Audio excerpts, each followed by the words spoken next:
Okay, so today we're going to take out and start the Mars 2.5 diesel that I rebuilt, well, unseized and put a new front bearing in.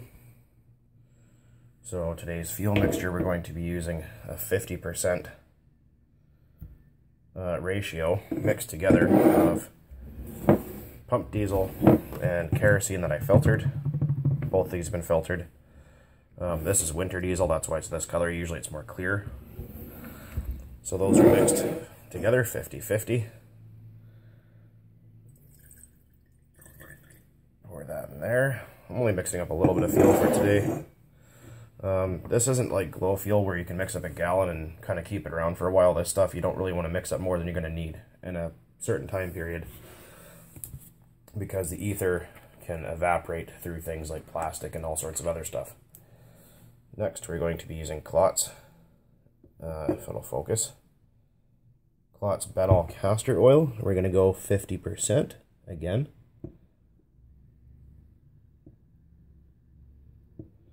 Oops, a little bit over, that's okay.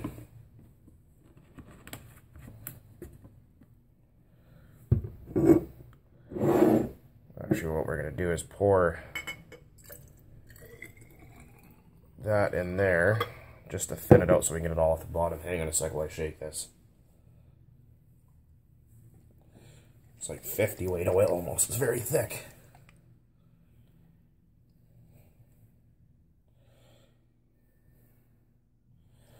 Just give me a second here. You can see it here. And the reason why we're adding diesel fuel is because of its cetane rating, and that and the sulfur in it is good for the old engines like that. So now we have our 50-50 mixture. Paper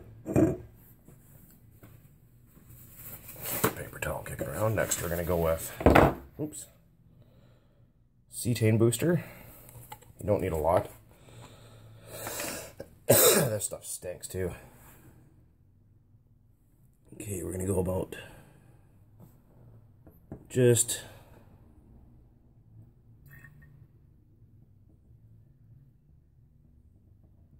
under 10, because there's a little bit still left over the bottom.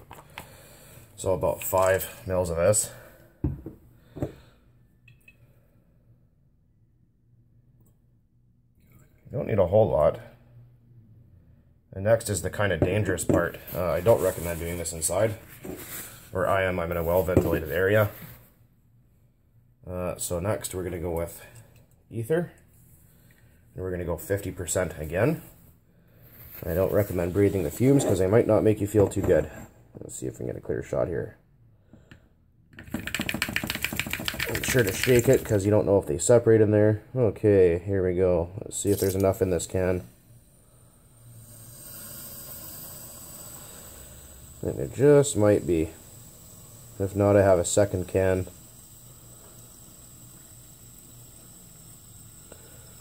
Very strong stuff. Since it's a cold day, with about 55, doesn't really matter. If you can give or take a little bit, it's okay. It's a few millimeters or a few milliliters under or over, you're okay, so don't worry about that. We'll put your lid on.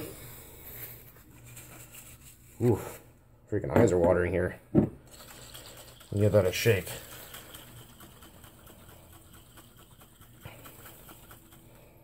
Sure you shake it real good. And there you have it. There's some running fuel, ready to run fuel. That's the simple, safe blend.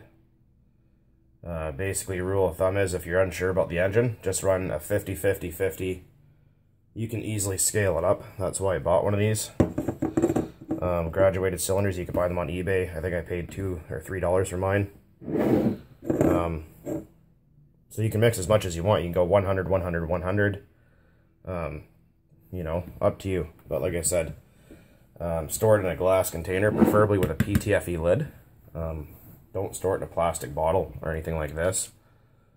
Or like this, because what will happen is the ether will gas off through the plastic because it's so fine. and you'll lose your ether, and then you'll be wound up with just a bottle of kerosene and oil. So, yeah. Well, there it is. Like I said, filter all your ingredients. You don't have to, but especially with kerosene, this supposedly triple filtered for purity stuff. Filter it. Always look in your bottle too to make sure there's nothing floating around in there. I filtered my diesel too. I used a coffee filter to do that with. So always make sure your jar is clean. I run a field filter on all my stuff, so I don't have to worry about that. Obviously the ether is going to be clean. Yeah, so there it is.